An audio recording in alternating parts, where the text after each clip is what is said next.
So we've been talking about the fact that Cummins got caught cheating and they've sent out the recall, and I've got to go take my truck in and get the software reflashed. And what's that going to do to my performance? So I went on the recall site, and lo and behold, it's already been done.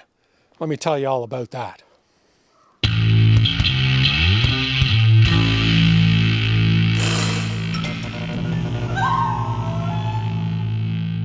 So why did I think that I was going to have to take my truck in and get the computer reflashed based on what's been happening with Cummins? Well, I'll tell you, because I have gotten various different recall notices over the last 3 years, but I never got one having to do with this software based on the fact that this engine was cheating on emissions. So I went to the VIN lookup tool, and lo and behold, right at the very, very top, that recall is listed. Why didn't I get it? Because the recall was done before I bought the truck. This truck was not ordered. This truck was on the lot when I bought it in May of 2020. And it had been sitting there for at least 6 months. So apparently, as I discover now, they did this recall at the dealership long before I went in and made a deal to buy it. So that brings a couple of different questions up. Number one, why wouldn't they tell me that this was already done? Because at some point in the future, as has now happened, I might end up wondering what is it that my responsibilities are. Well, in my case, it's nothing because it's been done already. So I put that one on the dealer for not giving me anything, no clarity, and not even a follow-up letter when I purchased the vehicle that said, hey, by the way, you're in the clear. This work has been done. Nothing. And that generally is the attitude with any recall. Tiny, tiny bit of information, tons of questions, and never anything clearly spelled out as to what your responsibilities are, what the dealer's is, what the manufacturer's is. You're kind of left grasping. And so that's, of course, what happened in the first video that I put out, because I fully expected that I was going to have to deal with this. So now this brings up the second part of this, which is now I'm sitting here and I'm going, okay, so I know how the truck runs after the recall is done, after the computer is flashed, because I've been driving it for over 3 years. And therein is, now I'm so confused because, frankly, I like the way this truck runs. I have not had any issues with the power. I don't think it burns an unreasonable amount of DEF. My mileage is decent overall. So now I'm really starting to think, well, what did they do? And frankly, what would it have been like if they hadn't have done that before I bought it? So once again, more questions than answers, but we're going to try to get into some of those and spell them out for you now. So as I mentioned, I went to the FCA recall site, put in my VIN number on my truck, and of course everything was listed there that I've already done, but then I found this little guy. And this one was the very first one listed in a very separate column with no date beside it, and that only speaks to the fact that this happened before I purchased my truck. However, what this is telling me, and this is the recall VB6, so Victor Bravo 6, which also anybody who hasn't done this, this is what you're going to be getting. And all this thing says is that FCA has determined that certain 2019 Ram 2500 and Ram 3500 pickup trucks equipped with the 6.7-liter Cummins turbo diesel engine requires a modification to the emission control software. And then below that, it says your vehicle must be repaired because the engine control software in your vehicle must be modified with a new calibration to improve emission control performance. That's it, period, we're finished. So it speaks strictly to the emissions controls, which is fine. That's what the EPA has been on about. However, it says nothing about what else this will affect. So, yeah, here it is. It got done. I'm going to talk to you about how my truck performs, and has been performing, because in some ways I'm relieved that I don't have to deal with this, that it has been done. But one more time, I hate how vague these things are. They don't spell things out to you properly. They don't tell you what the possible consequences are. And so you're just left much like what your mom used to say, eat your peas, and she didn't tell you why. Just do it. So I don't like that at all. However, let's talk now about some of the positives. The fact that, yes, I have been driving the truck for over 3 years, and I can give you some real world feedback on how it performs. All right, so here we are once again driving around in Dad's 2019 Ram 2500, and as he's already explained, we are in a post-recall truck. So now basically we can talk about the performance of the truck since you've owned it and sort of let people know how it's been post-recall. So I guess the first big question is fuel economy, Dad. What are the actual numbers that you've been seeing on the truck? Okay, so let's talk about fuel. First off, as far as empty is concerned, I average right around 12 liters per 100.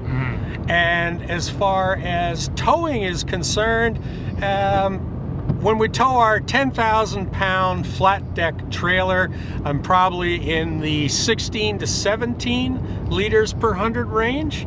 And in the first winter, when I towed my Cougar down south, which weighed in at 12,000 pounds, I was doing about 20 liters per 100. Last winter, when we had the Grand Design, which is in the 13,500, 14,000 pound range, based on how it's loaded, we were around 22 liters per 100 average. And Steve will put up all the US numbers here. Of course, and you know what, Dad, just sort of a first blush reaction to all the numbers is those are pretty good for a heavy duty truck. You know, 11 or 12 liters empty, if you're nice to it, you can get it better too. That's an impressive number for such a big truck, in my opinion. And loaded, you'd basically expect that to double, which is what you saw. So yeah, I personally feel good about those numbers. Yeah, in other words, you know, starting right from the first month that I owned it, the numbers came up pretty much how I expected. Yeah. And they've been consistent ever since. And by the way, I've got 73,000 kilometers on the odometer at this point. And you know what? I haven't had, other than maintenance and the recalls that I've had to have done, the big one being the fuel pump, the high pressure fuel pump, going from a CP4 to a CP3. There's been no problems with this truck. Yeah. So, you know, that part of it, I got to give them kudos for, you know, putting together a decent product. Now, the other issue that I've heard of, but I have not experienced, is DEF consumption. So that's a little tougher to quantify, but I go through a full tank of DEF maybe every 3,000 to 4,000 kilometers.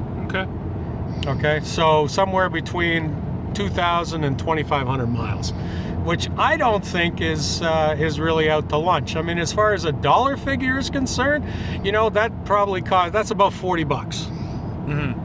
Yeah, and that's good to know. And that one is tough because, like you said, we don't have a pre-recall to compare it to. So maybe here's a good spot to reach out to commenters. If you guys drive a heavy-duty truck, especially a Ram 2500, why don't you post what your DEF consumption is, just so we can get a range going in the comments and give people a good sense for how much you should be burning. And I just think that's another important thing to get out there, that it was just never like you felt like you needed more power. No, absolutely. And even, you know, going up grades and what, I mean, I never had to limp up any kind of grade. I never got stuck on any mountain pass where I had to go with my four-ways. So it was fine. And so now begs the question once again, all the way back to the beginning. So what did this software update really do? That I would love to know. Dad, I did my best to get answers to those questions as well, but it didn't really work out. I reached out to both Ram directly and to Cummins with those questions. Can you shed some light on how the performance will be affected? Can you shed some light on the differences between the 2013 through 19 recall and then the 2020 through 2023, because those have been marked as a little bit different? And then another question, because we of course are in Canada, another question I asked is just how many trucks are involved in Canada? Does it all apply the same to Canadians? Because of course the settlement is all about the US Department of Justice and the EPA and the California Air Resources Board, so it doesn't really come down from the Canadian government. So I did get a response from RAM, and I want to read that for you now. So the response I got directly from RAM Canada says, the settlement applies only to the US. Notwithstanding, a free software upgrade is available, and Canadian consumers will be advised accordingly by mail within the next few days. This is not a safety issue, and the trucks may still be driven in the interim. Cummins is responsible for the certification, not Stellantis/RAM. And that's end of statement. So basically they're saying, yes, Canadians are gonna get it, but once again, distancing themselves a little bit and saying this is a Cummins issue, not a RAM issue. Well, and they didn't answer your specific questions. That's true. Because, and frankly, I'm sure if you tell them now what Cummins said, nobody is going to tell you what the performance differences are. Exactly, and that's it. So then I reached out directly to Cummins Media Relations, probably about 6 days before this video publishes, and I got no response, no answer whatsoever. Granted, I'm sure Cummins Media Relations is flooded with questions right now, but not even a boilerplate response of, you know, here's what I'm saying to everybody. And I think that just speaks to the fact that, yeah, Dad's overall feeling as a consumer of, I'm not getting all of the information I should, is valid. And it's how I think a lot of people feel in recall situations. You just want them to be upfront and honest, and generally it seems like they want to share the least amount of information as possible. So it's this sort of, you know, back and forth thing where consumers want more and they don't want to give it to us. But Dad, I think at the end of the day, as you said, it is a feeling of relief just to know that your truck has been done, and the fears that you had seem to be mostly unfounded, at least for this 2019. Yeah, and you know, just to reinforce my message, if you watched my first video, yeah, I was upset, and I had all these questions, and then I discovered that the recall's already been done on my truck, so I didn't need to go through any of that crap. Would have been real nice to know that right from the get-go, the day I bought it. That should have been included in the information I got from the dealer. Oh, by the way, Mr. Elmer, there was a recall, but we've already done that. No, they kept their big mouths shut, because why tell me anything that I might then question? Exactly. So, you know, this just, maybe it's the times that we live in. However, I always feel I'm a consumer, I paid my money, I expect to be treated properly. So, and I will continue to holler about it until they've shovel dirt in my face anyway. Okay, folks, that's it for this one. This has been a very weird experience in terms of first finding out that what I thought I had to do, I didn't actually need to do because it was done by the dealer.